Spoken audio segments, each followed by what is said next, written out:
back to 278 Sports Street. I am Bobby LaFavor, and I'm here with... I'm Jacob Bristmiller. All right, we're just going to hop right into it. We got a lot to cover today, and I'm going to just let Jacob start it off for us. Yeah, let's do it. First one I got up. Trevor Bauer, biggest offseason pitching signing of the year. Would you agree? I would say that. I mean, I'm a little bit disappointed he didn't go to my Mets, but there's nothing I can do about that. I mean, Dodgers made a great move. Trevor Bauer is a top-tier pitcher. I mean, I would probably say one of the best in the league right now. Yeah. He was this past Cy Young winner for the AL. Yep. I mean, that's just a really big pickup for the Dodgers right there. Yeah, dude. I mean, a 1.73 ERA last year. That's crazy. That's insane. I mean, that's what you want in a Cy Young pitcher. I mean, if you can get that in a Cy Young pitcher every single year, if he's consistent with that, that's amazing. Exactly. And if, he signed the 3-year 102 with a couple with the rolling opt-outs and everything, which is expected with someone of a Cy Young caliber coming into a new contract. But if he can stay with that, I would say below a 2.3 ERA for those 3 years, they have a shot at the World Series every single year. Dodgers are building they're building a dynasty right now. I mean, they got Kershaw, Buehler, they got Bauer. So I got here. These are this is their supposed 7. That's what I'm gonna call it. Their supposed 7. So we got Kershaw, Buehler, Bauer, Urias, Price, May, and Gosling. That's a dirty lineup right there. 7 pitchers there though. So this is kind of my little advice to the Dodgers. Throw May and Gosling in the bullpen. Trevor May is young enough that he has that insane fastball. He can throw that 101. What would you say he would be? Would you say he'd be their setup man? I wouldn't even put him as a setup long man. I think not even. I would keep Tony Gosling for the long guy. Okay. Because he is more. Only reason why is he has more starting experience than Trevor May and Julio Urias. Mm-hmm. I think you keep Urias in the starting rotation though, for sure. Oh yeah. Urias is a force to be reckoned with on that back end of that rotation. Yeah, especially what I saw, in the playoffs last year. He came out and he was dominant. Mm-hmm. But you take that little bit, he had 3-4 pitches that he was throwing that whole postseason from the bullpen. Most relief pitchers, you have either that 101 fastball or you got that big Brad Hand curveball from a lefty. He has five decent, or I would say 4 good pitches and a 5th decent. That's a rotation guy to me. If you let him in there, this year, next year, no inning limit. Yeah. At all. No inning limit. You just let him go. Just cut the. Just let him go. Yeah. You just let the Mustang go. I think and then you keep that lefty dominant starting rotation too. That's deadly. Which I like a lot. Not a lot of pitching rotations are able to have that lefty-dominant rotation. And especially in the NL, when you're facing guys Charlie Blackmon, Freddie Freeman, Brandon Belt, those big power-hitting lefties, you have that mismatch already there. Your bullpen's already going to be mostly righties, so if you can come out with a lefty right out of the gate, get him to the 6th, 7th inning, then those righties only need to face them once or even at all. I mean, look at the Mets. The Mets have a very dominant starting lineup, but when you actually look at it, they're not very strong with the lefties. Yeah. They have a very right-hand dominant starting pitching rotation, but when it comes to having lefties and having that kind of just throwing in that little mismatch there, like it's not there for them, so they really got to go out and find something that can help them out there. I think before spring training, they need to make a definite decision about the 3, though. Mm-hmm. I've been watching a little bit here and there. I saw John Smoltz was talking about his transition going to the bullpen from starting pitching. You can't go from the bullpen to starter, but it's a lot easier to go from starting to the bullpen. Mm-hmm. When you're a starter, you have 4 or 5 pitches that you throw on the regular. When you're a bullpen guy, like I just said before, you either have a fastball or a curveball. Realistically, there's not many guys come out throwing 3-4 pitches in front of the bullpen. So you put Trevor May back there or Gosling, they both have 5 pitches. You put Trevor May down to 2, fastball, curveball. That's all he needs. You also have a guy that's used to going out there and throwing 7 innings a game. You put him in the bullpen, he's going to be coming out dominant every time. And he's going to be a guy that you can throw 4 or 5 days in a row without rest. Yeah. Because he's going to be going out throwing 1-2 innings. So if he's going out there throwing 1-2 innings, he's going to be going 4 or 5 days and then get a rest day. So that's going to be a very big force for the Dodgers. I think, and one more big thing is there's going to be a time in the Dodgers rotation where David Price and Clayton Kershaw are not there. Mm-hmm. You know, it makes sense to put Urias in the bullpen now. Does that help them in 5 years when Kershaw retires? Yes. You know, they're going to need that lefty to step up because Kershaw's been their guy for 8 years more. He's been around for a while, even since we were kids. Exactly. Like that's one of the guys that I grew up watching. Yeah. If my team can replicate that for the next there's 10 to 12 years, you know, that's a Cy Young guy in my mind. He's a Cy Young guy, absolutely. All right, so we're talking about this Trevor Bauer signing, and the Mets were they were front runners for him. There was some rumors that he had gone to the Mets, but the Mets traded Steven Matz to create some cap space so they could sign Bauer. So they have all this empty cap space. Like, where do you think that the Mets are going to go with that? Honestly, I think they need to work on their bullpen, if anything, first. Okay. You know, get a Sean Doolittle, Brad Hand kind of lefty junk ball guy for your bullpen. You have Betances. You have Seth Lugo is a righty, correct? He's a righty. So you have a right-handed dominant. He's a transitioned starting pitcher. There you go. So you have a right-handed dominant starting rotation and a right-handed dominant bullpen. That mismatch of facing those lefties in the NL, you're not going to have. Mm-hmm. So I think if the Mets want to spend some money, they need to get a left-handed reliever. Okay. Because I've just been like looking around, and right now we're really hurting at third base. Like we're looking at Chris Bryant, we're looking at the who's that guy on the Reds? I like the Justin Turner. Justin Turner. I would love to bring Justin Turner back home because we left off on a sour note with him. Like he was going to represent our team at a player function, and we traded him off to the Dodgers. Like we just kind of dropped his contract. I kind of think like he loves New York. He loves us. Mm-hmm. So if we can get Justin Turner back to the Mets, I think it would be a great homecoming, and he would be a real good fit for the Mets. Yeah, I also think they could trade for Eugenio Suarez in the NL from the Reds. Really? I think that'd be a good pickup for them. Short porch in left. Mm-hmm. You know, he's a big bat. I think we'll get to the predictions later and everything, but that Reds team is a home run hitting team. When you take them and put them in Citi Field, which is a hitter's ballpark for sure. Oh, Citi Field is a great hitter's ballpark. That could be insane. Like, just not even with the way that the field is, just in terms of the fans. The New York Mets fans are one of the best fan bases just because of how much they support their players. Agreed. 100%. They're one of the most supportive fan bases, and a lot of players are starting to see that. Mm-hmm. Yeah. Like the Mets are at the top of a lot of teams' radars right now. They're on the top of my radar too. They're gonna be a scary team this year. I'm excited to see what play. I mean, this season's really exciting. There's been a lot of big deals this year. Mm-hmm. I mean, with all those big deals, you want to give me some predictions this year? So, starting the AL East? Yeah, go ahead. All right. This one's a little bit of a toss-up for me. I think the Yankees are gonna win the division. I don't know about that. But it's an if. For me, it's a big if. If they can all stay healthy, I think they can get close to the World Series. But what about if they're healthy? Blue Jays have made a lot of key acquisitions this year. But they're young. I have them in second place. They're young. I have them in second place. I think they can probably. I'll probably give them a 9 out of 10 chance to win that wild card in the AL. Okay.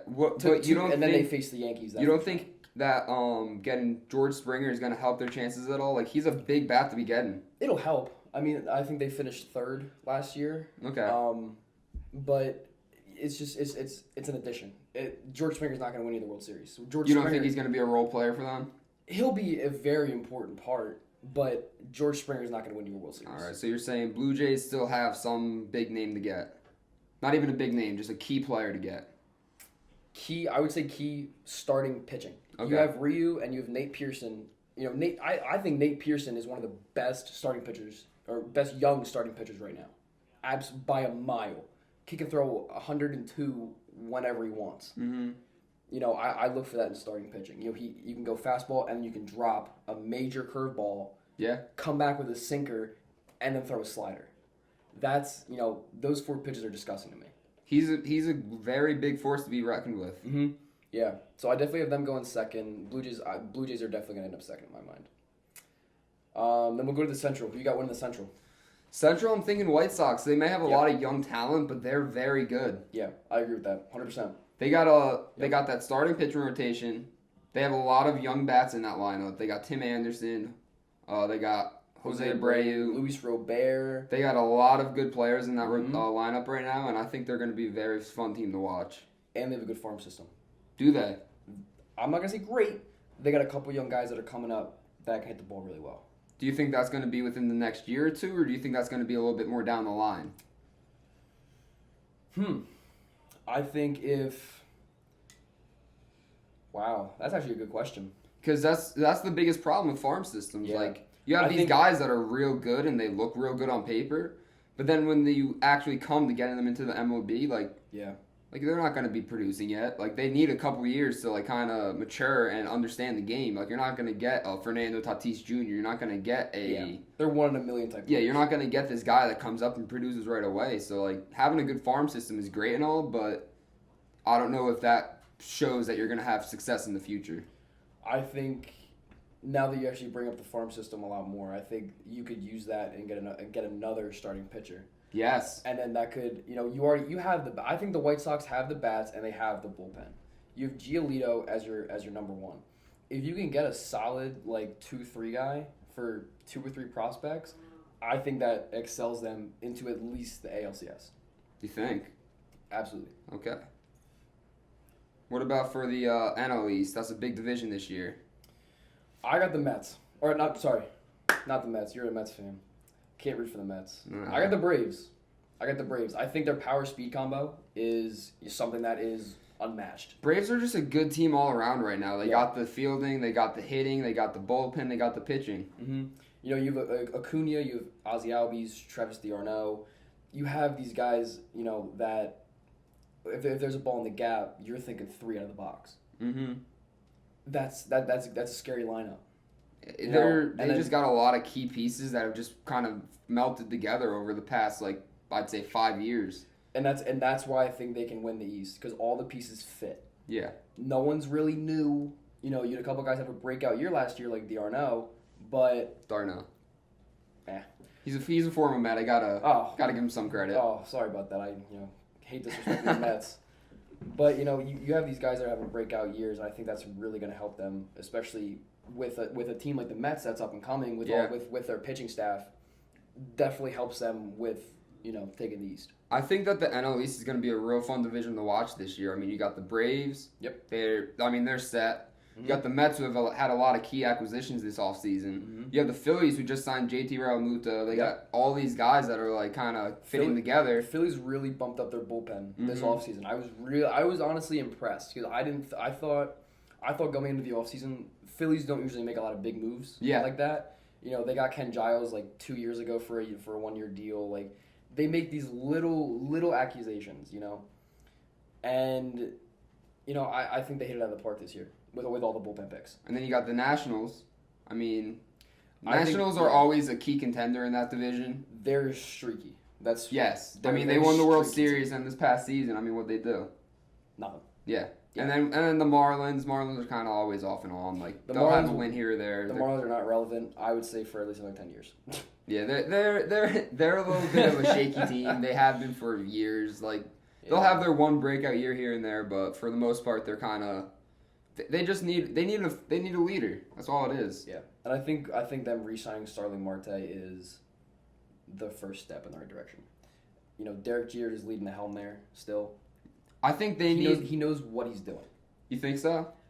When you're that baseball smart, not just being around baseball, not just being a player, but when you're actually baseball smart and you know how to run and manage a team, I think that could be their biggest weapon. I think Jeter could honestly be their biggest weapon, and he's not even a player. Okay. All right. What about the NL Central? I'm not a fan of this division. I'm really not anymore. Really? No. I think the Cardinals are definitely going to take it. Mm-hmm. With Jack Flaherty. They did just sign Arenado too. Big signing there. Arenado, Goldschmidt, Paul DeYoung. You have some. I would say you have good hitters. That's it. Yeah, I wouldn't say they're great, but they're a decent team. They're solid hitters. I mean, you have Goldschmidt and Arenado, which are going to put up numbers, but other than that, they're solid. They're solid MLB starters. Nothing more, nothing less. Mm-hmm. They're MLB starters, and that can get them through the Central though. Because who's realistically their biggest competition? I see right here the Cubs. You know, they still have Bryant, Rizzo, Baez, and Contreras. But they're also trying to deal away Bryant.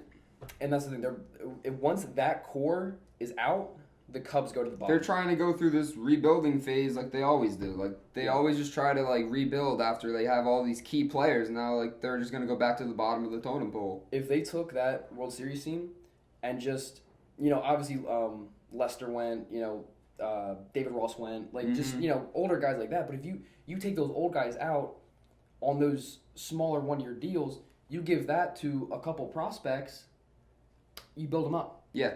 Under Bryant, Rizzo, Baez, and Jose Contreras. Yeah, they should have built that team around those players instead of dealing them out and then just rebuilding from there. Because now you don't have a star player. Yeah, I would say Anthony Rizzo is your star player.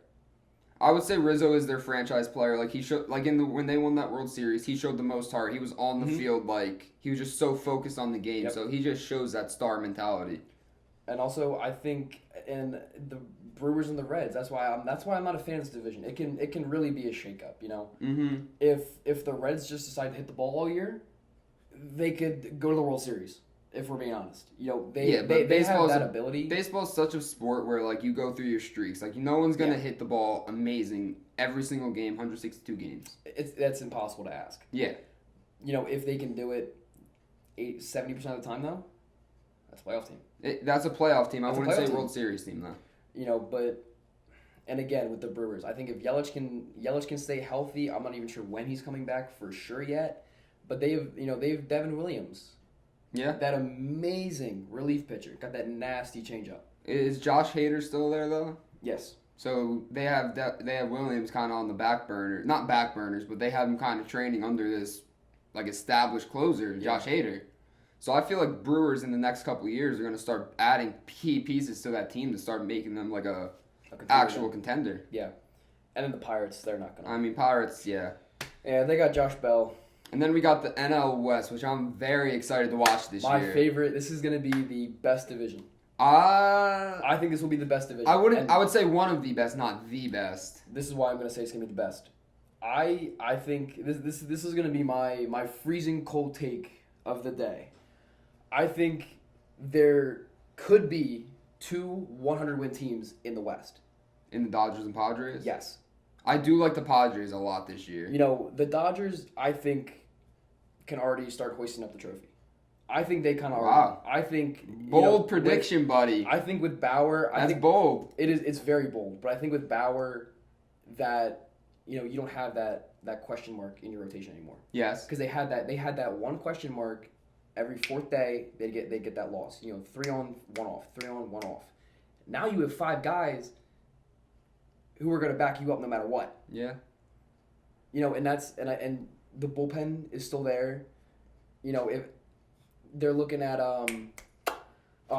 had this name written down somewhere. It was Ryan Anderson, I believe, from the Marlins. Yeah. 6'6" third baseman. That's Power a good, hitter. That's a good piece for them. Power hitter out west replaces JT at third. I think that lineup. I think that's the best lineup. I would say they do have one of the best all-around lineups right now. Yeah, and then the Padres, they can just out-hit teams. Yes. Obviously with Darvish, Blake Snell. I would say they're at the top of the pitching game right now too. Like you got the Dodgers. I would say the NL is one of the best pitching. Is better than the AL right now for pitching. Yeah. Like you got the Dodgers, you got the Mets, you got the Padres, you got. I would even say Brewers. I mean, you have Devin Williams. You can put some of these back end bullpen guys in there. You Will Smith from the Braves. You could even put in Betances from the Mets. Yes. I think you could put in Seth Lugo for sure. I mean, there's just a lot of good pitching in the NL this year. Yeah, and that's the reason I like the West. Okay. Because those 2 pitching staffs. They're gonna be lights out this year. When they go at each other, the Padres and the Dodgers will be the best games of the year.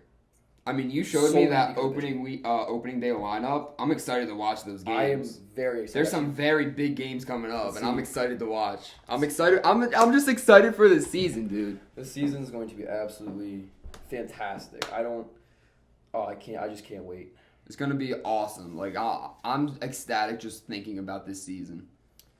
All right. Yeah, let's pull up some of these opening day games that we're gonna get this year. Alrighty.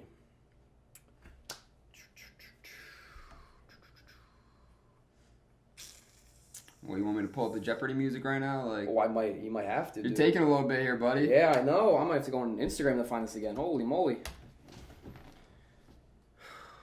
All right, and now a word from our sponsor. Yeah, honestly, holy moly, guys. All right, he's getting there. We're getting there. There we go. Finally got it. Yeah, there we go, buddy. Round of applause from me. 105 Eastern. Blue Jays Yankees. That's gonna be a good game. It's Battle of the AL East. It's gonna. That's Love gonna. that one. I feel like that's gonna kind of show us like what we're gonna be in store for that division this year. I think these matchups every time they play whoever wins this series, Blue Jays Yankees, wins that division. Yes. Because if those are gonna be the two top teams for you. I would say that, yeah. If they can, whoever can beat each other can beat just about anybody in the AL. Mm-hmm. I strongly believe that. And then 410, you got Dodgers, Rockies. I think Dodgers are going to take that. Rockies haven't really made any key pickups. They got rid of Arenado. Yeah, the Rockies are destroyed in my mind. I actually have them finishing last in the West. Really? Think about this. Who do you have on the pitching side of things? I honestly couldn't tell you. You're playing at Coors Field and you don't know the in a hitter's ballpark. and you don't know the pitcher's first name. Yeah. That's not good. And then 7 o'clock, Mets Nats. That's going to be a good divisional game. I like that one. I like that one a lot because it's the first time we'll see Frankie Lindor. It's going to be the first time we see Frankie. It's going to be the first time. Scherzer will step out. It's going to be the first time we see this whole team come together. Yeah. And then the 10 o'clock game out west, White Sox Angels. That's basically just going to be Giolito and the White Sox versus Mike Trout. Mike Trout just needs some help over in L.A. over there. I feel so bad for Mike Trout. Mike Trout needs some people behind. He's never going to leave Angels either. He's so like nice to that team. He will never leave. He's the most loyal player I could say we've had in a while. I would say since David Wright, never leaving the Mets, but through all those bad years. Him, Todd Helton. Yeah. I would definitely say Todd Helton for sure. I would say he's in that caliber of players where he just loves his fan base so much that he's just never going to leave. He loves them and they love him. Yeah. That's just how that is. Yeah. All right. So we were talking about Justin Turner. We were talking about all these guys. Like, they're free agents right now. Mm-hmm. But the biggest problem that they have right now is no one knows where to put them because the MLB still has not made a decision on the DH. Yeah. So this past season in the converted 2020 different season, they had the NLDH and the ALDH, and a lot of players were able to shine because of this new rule. You got Dom Smith, you got Justin Turner, you got all these guys that were able to show their bats off and not have to field, so they focus on their hitting.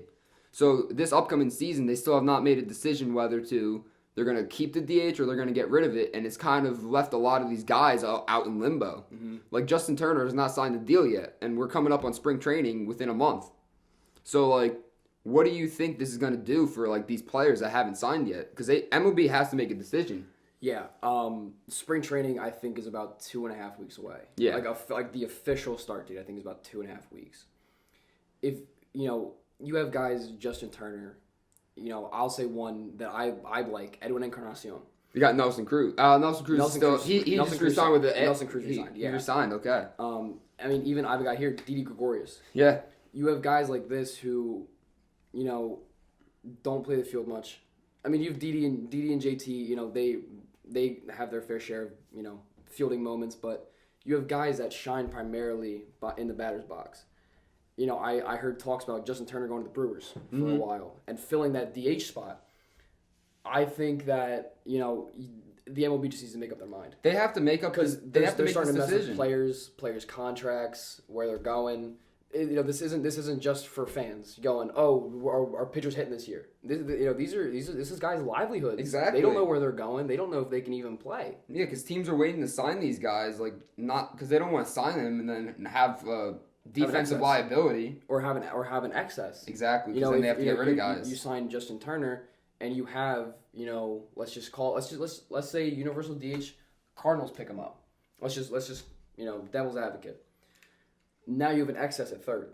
Yeah, you got Nolan Arenado, you got Justin Turner. What are you gonna do? You have 2 star third basemen, and you can't put him at first because you have Goldschmidt. Can't put him at second because you got DeYoung. Can't put him at short; he's too slow. And you can't put him in the outfield.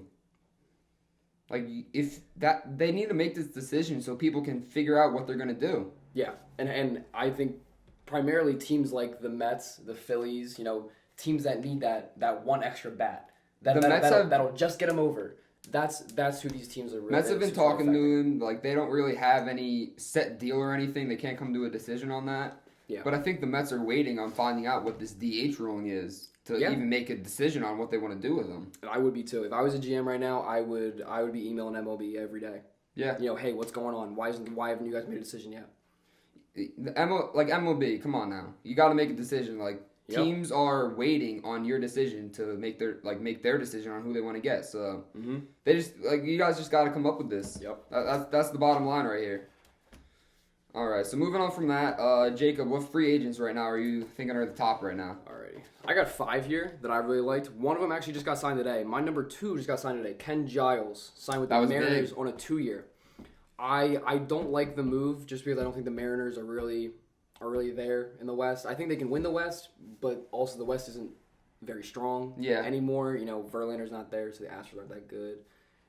Angels aren't that good. Astros fell off since they won that World Series after that cheating scandal. Yeah, and I mean, you got the A's is a budget team, stuff like that. Moneyball team. There's not really a reason to invest in a division that's so poor. Yeah. I think the best thing for him would have honestly been to re-sign with the Blue Jays.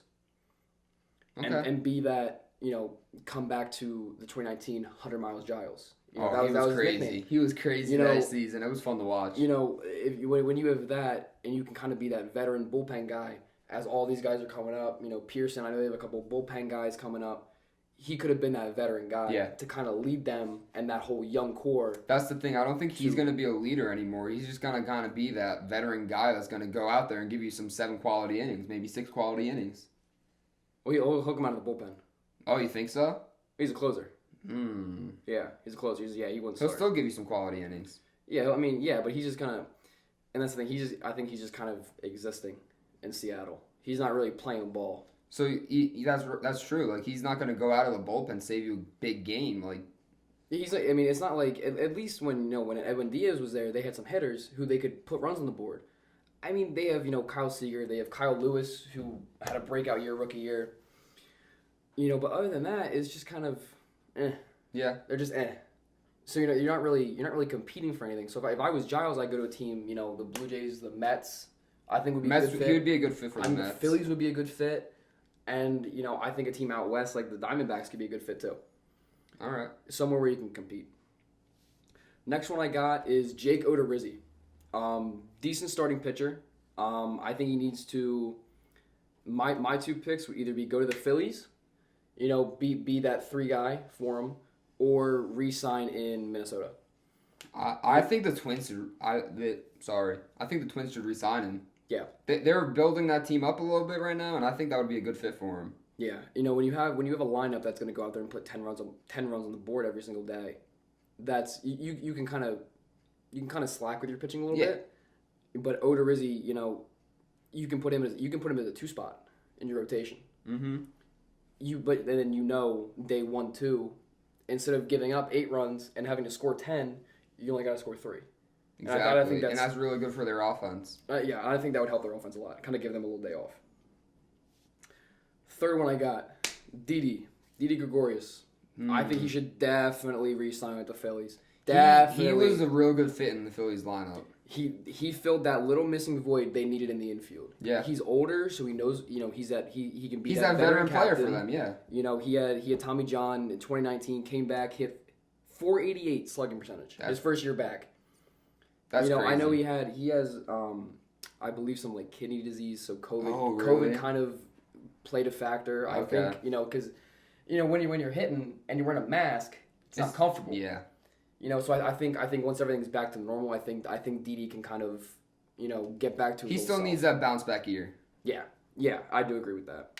And then my last one, I mean, we already covered Justin Turner, so we can skip him. My last one is Edwin Encarnacion. Big bat. Again, I have 2 kind of weird teams. Okay, let's hear it. So the first one's the Red Sox. They did just get rid of Benintendi. If you saw that, I did. I think him versus the monster could be fun to watch. Ooh, Him hitting balls over that monster every night. I love having power hitters in Boston just to see them hit them over the Green Monster. I think, he's not really similar to Manny Ramirez at all, but like playing. I would say their power. I think when it comes to their power, they're of, very similar. And kind of swagger wise. Yeah. They have that, in Boston they have that little swagger to them. Yeah. And Edwin has that.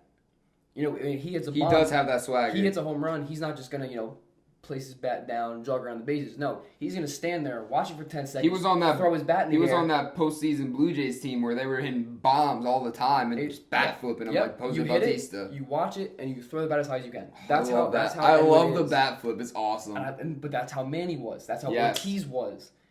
You have these big power hitting guys that are from Boston that the fan base loves. The fan base loves those kind of hitters. So I think if you bring in another one, it just brings more people in the ballpark. Boston does need their swagger back. I mean, ever since they won the World Series, they kind of been falling off. Yeah. So they need to find something that's going to bring their swagger back and just get them back to the top of baseball. Yeah, I think my second team, I think this could be.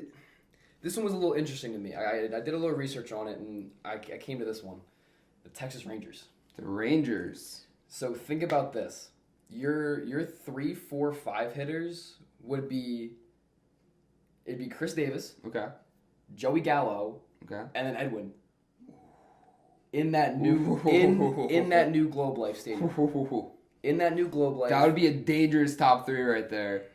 That's oh my god. And it's the reason I like the Rangers is because, Joey Gallo and Chris Davis are young. Mm-hmm. They're young. They're mid-20s. I like that pickup for the Rangers with Chris Davis. They'll be playing. Those power guys can play until they're 40. Mm-hmm. So I would say, at least have another 10 years. When you have an experienced power hitter like Edwin. Yeah. Taking Gallo and Davis under his wing. That's amazing. That could be amazing. Chris Davis and Edwin already kind of have a similar swing. He helps them touch up on that a little bit. He'll be hitting them out of global. I like that Chris Davis is on a team where he's surrounded by power hitters now. Yeah. He's gone so many years where he's been that big bat in the lineup, and it's just solely him, really. It's too much pressure for him. So the fact that he's surrounded by guys like Joey Gallo, and if they sign Encarnacion, he has Edwin, 2 big bats around him, that would be crazy. And I think Edwin to the Rangers, I think would be not better than the Red Sox, if anything. Mm-hmm. All right, Jacob. I got a little segment for you that I put together. Oh, word. I'm gonna call it boom or bust. Boom or bust. Boom or bust. Alrighty. All right. I like this one. I got Benintendi to the Royals. Ooh. He was a very big part of that World Series team back in. I'm gonna say bust, and I'll allow. All right. Let's hear your. You're not really competing for anything with the Royals again.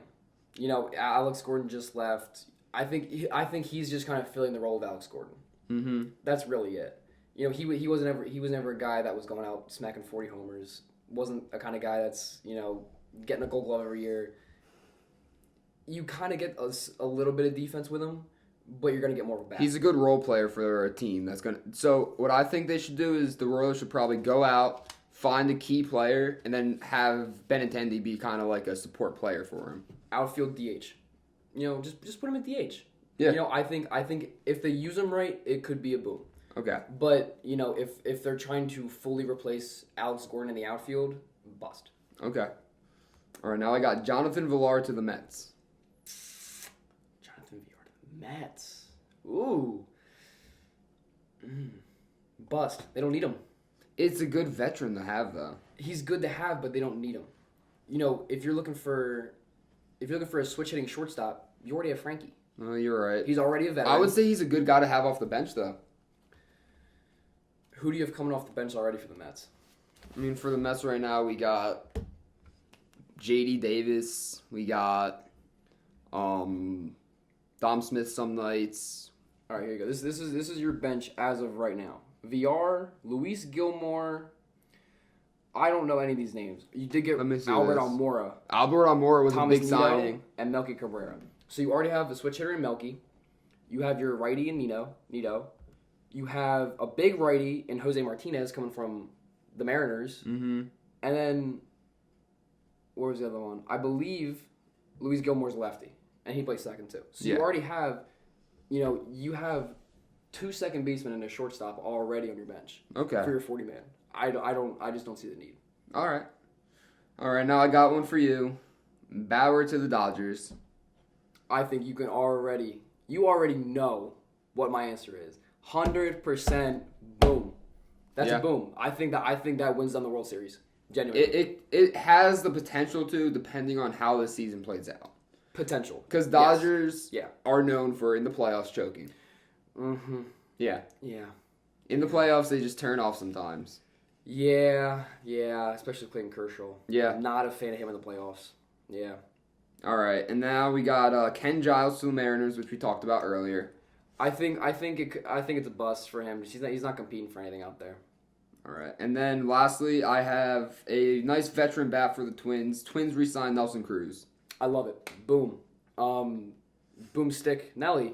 Boom boom. Even better. I mean, he like the AL doesn't have to worry about this DH problem. He's a real good bat to have in the DH slot. Yeah, and you don't put him in the outfield. He's slow. He's getting older. He'll still put up 20, 30 homers. Yeah. In a regular 162. Yeah, put him in that 4 or 5 hole. Yeah, he'll produce for you. Put him in a 5 spot. Let him just or just use him as a pinch hitter if you need him. When you're facing lefties, then you put him in. If you're facing righties, put someone else in. He's the kind of guy he doesn't need that role. Mm-hmm. He'll fill what role is needed for the team. All right, that's all I got. Jake, we got anything else for today? I got nothing else, Bobby. All right, that's been 278 Sports Street, and we hope to see you guys next week. Peace out. Bye.